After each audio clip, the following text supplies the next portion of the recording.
Welcome to Focus on Southeast, a monthly program on issues and events impacting the campus of Southeast Missouri State University. I'm Dan Woods, General Manager of KRCU Public Radio, Southeast Missouri's NPR station. Today we're talking with Southeast President Dr. Carlos Vargas. We'll spend some time today talking about the budget for next year and some academic programs and much more here on Focus on Southeast. Dr. Vargas, welcome once again. Thank you very much, Dan. Good to see you. Good to see you. Thank you.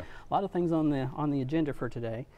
On February 2nd, Governor Greitens announced his FY18 budget proposal, which included cuts to higher education. So that will be the budget starting July 1st. The cut announced will amount to $4.4 million reduction for Southeast base appropriation. And as I understand it, that's taking state funding back to 1999 levels, I believe. That's correct, actually. So what's the institution doing to manage and deal with this cut coming for next year? Well, we are, first of all, we are letting people know of these cuts. I think it's important that we communicate to people exactly what the level of cuts are. Let us also keep in mind that this is a proposal that the governor has just made, and so the legislative process is right now starting. So now we need to wait for the House and the Senate to come together, and eventually we're going to end up by probably the first week of May or so, maybe with a joint resolution on what the budget is going to be. So there may be changes from now till then, but certainly the budget reduction that the governor proposes is a significant one. It's 9% of our appropriations, and so we are now starting to have conversations on campus. We are trying to be very sort of transparent as to what is happening. I don't want rumors to be created out there, and it's not unusual for those to be prominent in this situation. So we're starting to have conversations with the members of executive staff.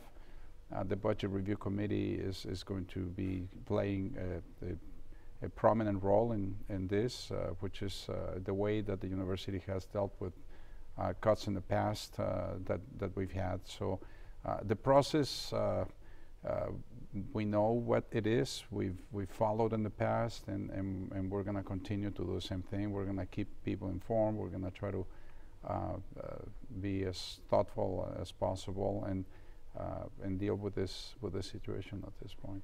And as I understand it, the base cut is one thing, but there's also the cost of continuing. So every year, electricity costs go up and health insurance costs go up. So that's added into this figure, which I think pushes it up over 6-point-something million when you add the two together. And again, depending on what the legislature does, that number could change. But a pretty daunting task, I would think. It is. As you were saying, we have on the one hand the cut from in the appropriations is going to be between $4.3 and $4.4 million. But then there are increases in our operations and the cost of operations that we have no control over. For example, Mosers, which is the retirement plan that we are in, they essentially let us know every time what the increase is going to be in our contributions, and in this case, it's we already know that it's going to be 2.5%. 2.5% is quite high, and actually it's just over $1 million just for that. So when you put all these in, and of course we have healthcare and as also an increase that we need to deal with, and utilities and all this. When you put all that together, we come up with about $6.3 million or so, and that's just really addressing the cut and the required expenses. So it doesn't consider their possibilities for investment in new programs and new initiatives that we may want to put in place. And so I'd say you're talking around $6.5 million that we are going to have to identify, assuming, of course, that the level of cut that the governor proposed remains. If that changes, then of course those numbers would change. Everything will change.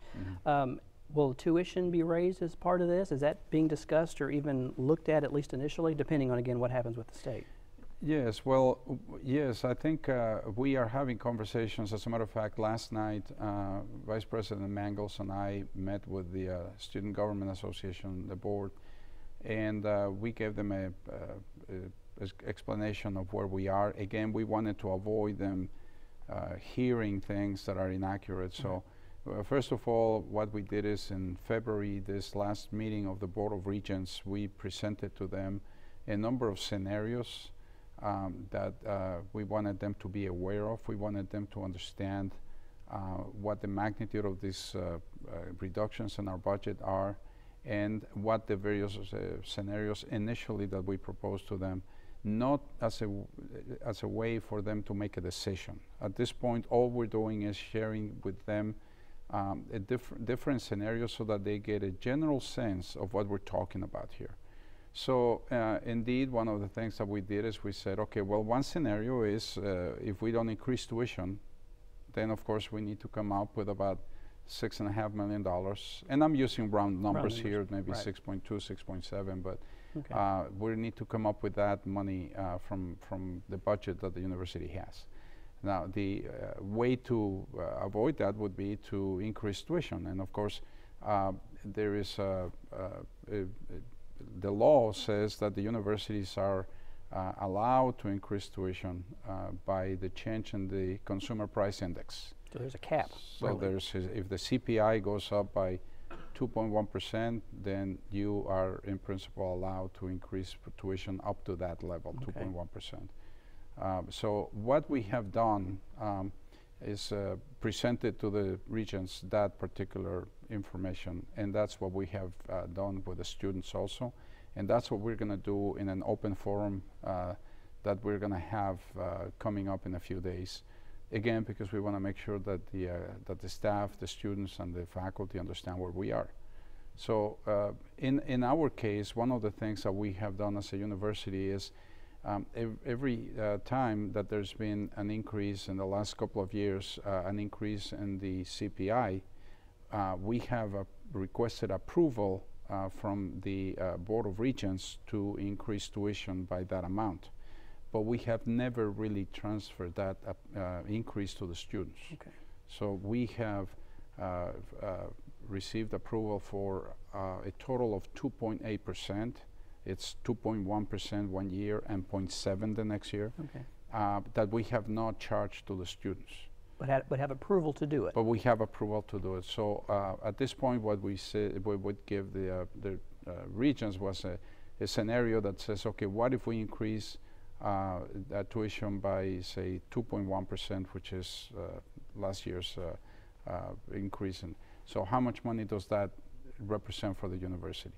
What about if we say we do that and then we also do the 0.7% for this year? Mm-hmm. Then how much does that represent?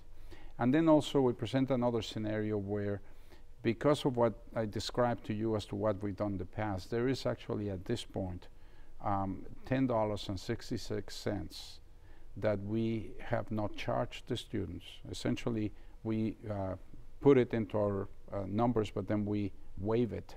$10.66 that we have essentially approval to charge a student per credit, but we haven't done it because, of course, we are concerned about affordability. Right. We want to make sure that we charge the least amount of money to the students for their education. So if you were to put all that together, that last scenario, you would come up with an increase in per credit hour of about $15.50 or something like that, which is a significant amount. Mm-hmm. And that would give us about $3.some million. So essentially, roughly about half of what the cuts and the cost of continuing operations is. So even if we were to go that route. And that's the maximum you could do. That's the maximum we could do without having to request a waiver. And I'll talk about a waiver in a second. But if we were to do that, to go for the maximum we are allowed to do, we would come up with only half of the cut of the money that's being cut. The other half we would still have to come up with from the university. So I'd say $3.5 million. We still are going to have to reduce our expenses, look for areas in the university, activities, initiatives we have that can contribute this $3.5 million more. Okay. So that's where we are. These are the scenarios we presented, and in all these scenarios, we do not have to go to the state and ask for approval for a waiver. Now, the waiver means it's a waiver so that you don't have to abide by this limitation of the CPI increase. The waiver means that we could go to the Commissioner for Higher Education in Missouri and say, we, given our circumstances, we believe that we need to charge more. The tuition has to increase more than what the CPI change allows us to do. And then we would have to justify it and provide to the Commissioner quite a bit of information so that the Commissioner would be comfortable saying yes. The Commissioner could still say no, and so we couldn't do it anyway. So I just wanted to make sure that people who are out there right now being exposed to a lot of different news and information on that don't get confused.